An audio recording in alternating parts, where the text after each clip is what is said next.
All right, so we're doing an observe and explain on the relationship between centripetal force and mass. In this experiment, we're going to be holding velocity constant by keeping our radius of rotation at 20 centimeters. So from this axis of rotation to the center of mass of the car, it's 20 centimeters.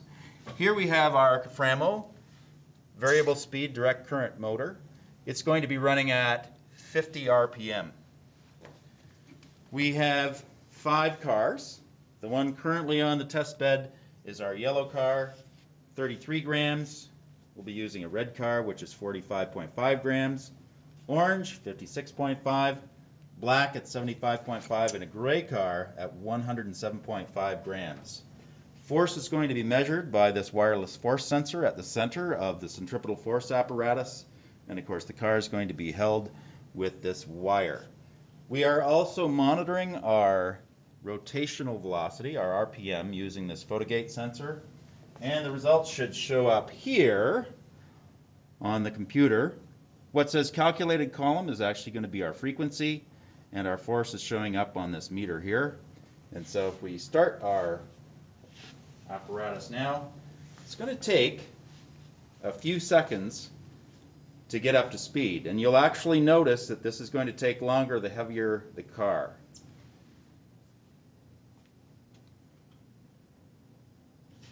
Over here we're going to start to collect data.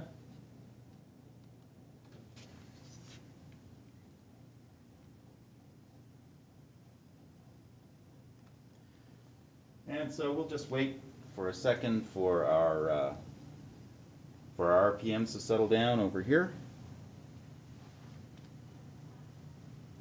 So the frequency of rotation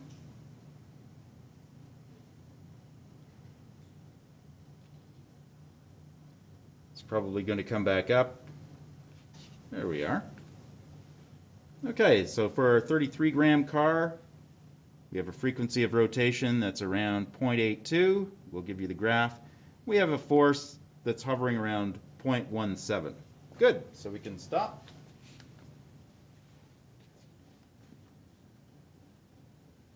And we're going to switch up now. We're going to go to our 45.5 gram car.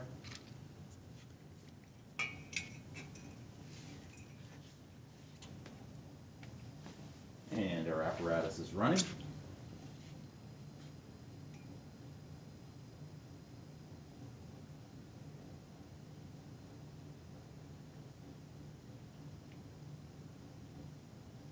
There we go. If we look over here,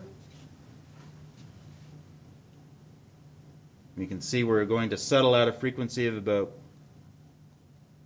0.82 again, and so yeah, the frequency's coming back up. There we go. Here's our frequency, about 50 RPM or 0.82 hertz, and our force is now 0.228 newtons. Okay, on for the next car. We're going to switch up to our orange car now. Our orange car has a mass of 56.5 grams.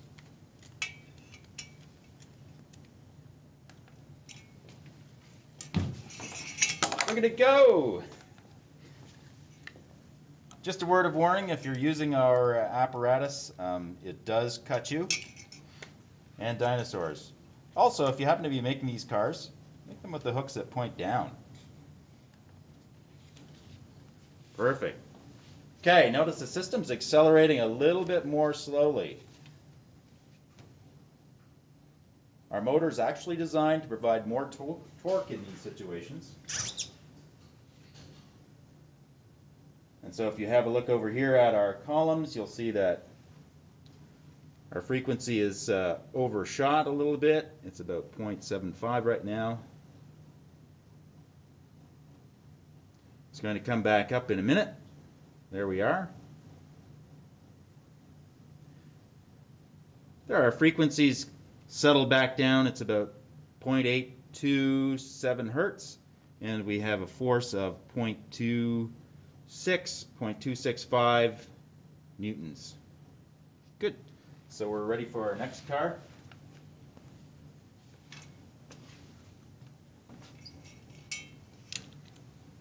We're going to black.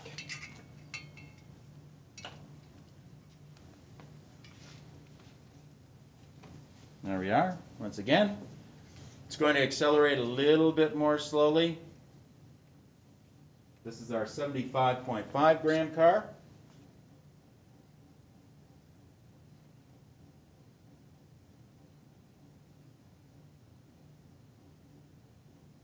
And if you look over here at the experiment, you can see that our frequency's going to come back up. It's going to settle around 0.82 or 0.81 hertz. There we are. So we're around 0.82 hertz. Our frequency is roughly stabilized, and we have a force of 0.40 newtons, something like that. Okay. Ready for the last car. We're particularly proud of this car because it's called the Gasser. Celebration of excessive fuel consumption.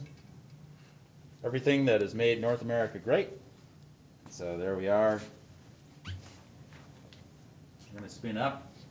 This car has a 107.5 gram mass.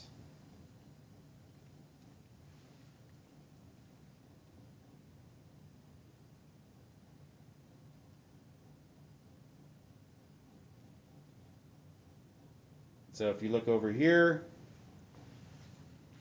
you can see our frequency is it's going to be coming up again to 0.82. It's probably going to settle around 0.82 hertz again. And we're getting a force that's around 0.59 newtons, 0.6 newtons, something like that. Okay, and that's our centripetal acceleration, our mass versus force relationship.